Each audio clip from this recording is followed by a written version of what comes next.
أيها الأحبة في الله، إن الحياة مهما مضت أيامها وانقضت سنينها وأعوامها فإنه لا بد لأصحابها من نهايتها.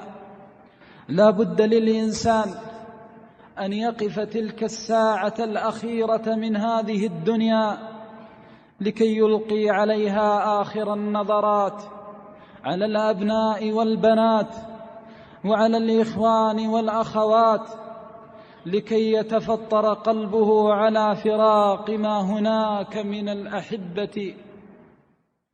ولقد كتب الله عز وجل على كل صغير وكبير وجليل وحقير أنه صائر إلى الله العظيم الكبير. فقال الله تعالى في كتابه: ينعى للعباد أنفسهم، كل نفس ذائقة الموت.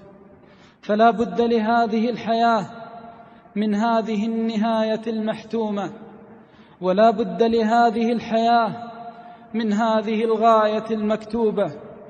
ولكن ما إن يقف الإنسان عند هذه النهاية حتى يتفطر قلبه حزنا وألما، يتفطر قلبه حزنا وألما على الناس وعلى الأحبة والأقربين، ولكن هناك حزن ليس هناك حزن أعظم منه، وهناك ألم ليس هناك ألم أشد منه، حينما يبكي على ساعات ليله ونهاره، حينما يحس من قرارة قلبه أن الحياة انتهت، وأن المهلة قد انقضت، وأنه قد صار إلى الله جل وعلا.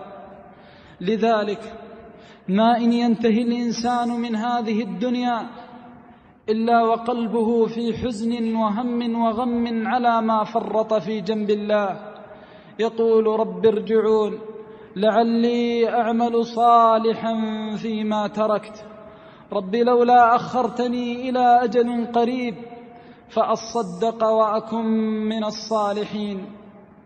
لذلك أيها الأحبة في الله، حقيق بكل مؤمن بالله أن يعرف قيمة هذه الحياة، وأن يعلم أن الله تبارك وتعالى لم ينعم عليه بهذه الساعات واللحظات عبثا، ولم يمتعه بهذا الوجود سدى.